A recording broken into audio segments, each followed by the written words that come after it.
ناظرین کرام السلام علیکم ورحمۃ اللہ وبرکاتہ۔ حکومت نے جو قانون بنایا تھا وقف بورڈ کے لیے، اس قانون کو رد کرنے کے لیے کچھ تاریخ میں توسیع کی گئی تھی، یعنی 15 ستمبر تک ای میل بھیجنے کا ٹائم دیا گیا تھا۔ آج 16 ستمبر ہے۔ اب اس میں بتایا جائے گا کہ بل پاس ہوا کہ نہیں ہوا۔ جے پی سی کے چیئرمین جدن پالیکا نے کہا ہے کہ یہ بل پاس ہو کر رہے گا۔ یہ ایسا نہیں ہے کہ یہ بل پاس نہیں ہوگا، بل پاس ہو جائے گا۔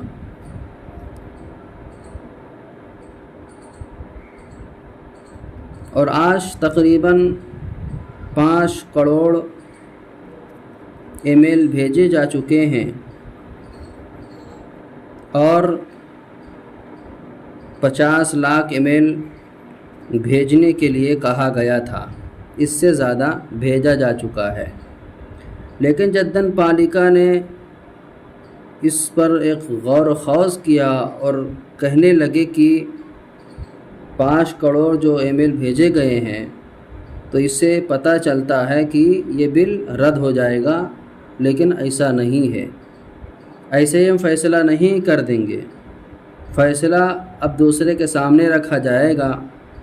یعنی ان کے کہنے کا مقصد یہ ہے کہ مسلمان کے جو جج ہیں، جو بڑے بڑے وکیل ہیں، جو جسٹس ہیں، ان کو بیٹھایا جائے گا، ان سے ڈسکس کیا جائے گا، فیصلہ کیا جائے گا، میٹنگ کی جائے گی، تب فیصلہ دیا جائے گا۔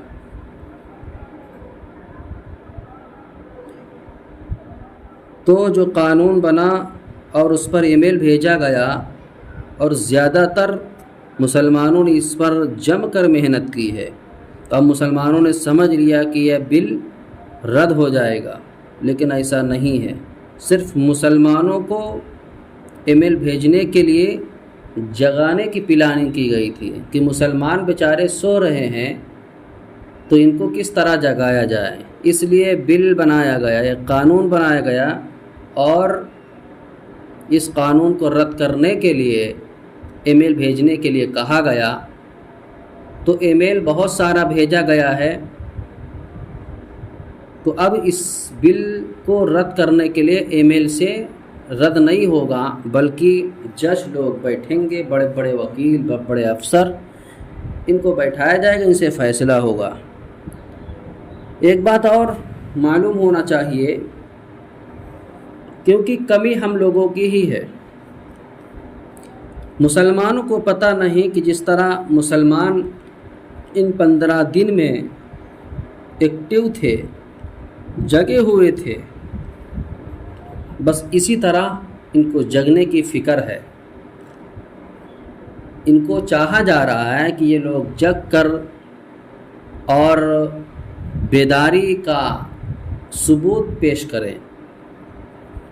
اس لیے گزارش یہ ہے کہ پہلے نمبر پر مسلمان کام یہ کریں کہ فرقہ بندی بند کر دیں، ایک مسلمان دوسرا مسلمان کا آپس میں بھائی بھائی ہو جائے۔ تو اگر جب سب لوگ مل جل کر ایک متحد ہو جاؤ گے، ایک پلیٹ فارم پر جمع ہو جاؤ گے، تو یہ قانون سب بیکار ہے، یہ قانون پاس نہیں ہو سکتا، اور اللہ تبارک و تعالیٰ کے سامنے کوئی شخص کچھ نہیں کر سکتا جو خلاف کے لوگ ہیں۔ لیکن غلطیاں مسلمانوں کے اندر ہے، ہر شخص الگ ہے، پلیٹ فارم سے الگ، جماعت سے الگ، اپنا فرقہ بنائے ہوئے ہے، اپنے مسلک کو فالو کرنے کی محنت کر رہے ہیں، اور سب لوگ جانتے ہیں، حکومت بھی جانتی ہے کہ یہ مسلمان بکھرے ہوئے ہیں موتی کی طرح، تو ان کے اوپر کچھ بھی کر لو، کیا کریں گے۔ تو بس یہی ہم سب کی کوتاہی ہے، مسلمانوں کی کوتاہی ہے، جس کی وجہ سے یہ قانون بنتے رہتے ہیں اور آگے بنتے رہیں گے۔ اس لیے گزارش یہ ہے کہ اپنے فرقہ پرستی میں جو پڑے ہوئے ہیں اس فرقہ پرستی کو چھوڑ دیں، اس لیے دوسرے لوگ ہم پر بھاری ہیں، اور یہ بل آگے جتنا ہی اس پر فیصلہ ہوگا، ڈسکس ہوگا، انشاءاللہ میں بتاتا رہوں گا۔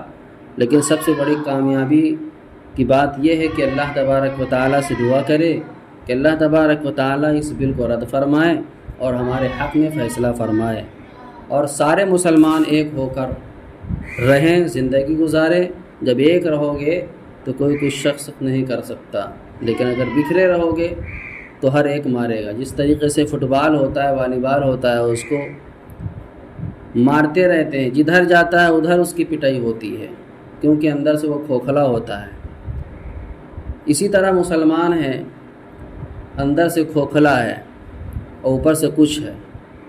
کہنے کا مقصد یہ ہے کہ ایک ہو جاؤ، مل کر رہو، تو پھر انشاءاللہ اللہ تبارک و تعالیٰ کی مدد آئے گی۔ لیکن اگر بکھرے رہو گے تو مدد نہیں آئے گی۔ اللہ ہم سب کو کامیابی عطا فرمائے۔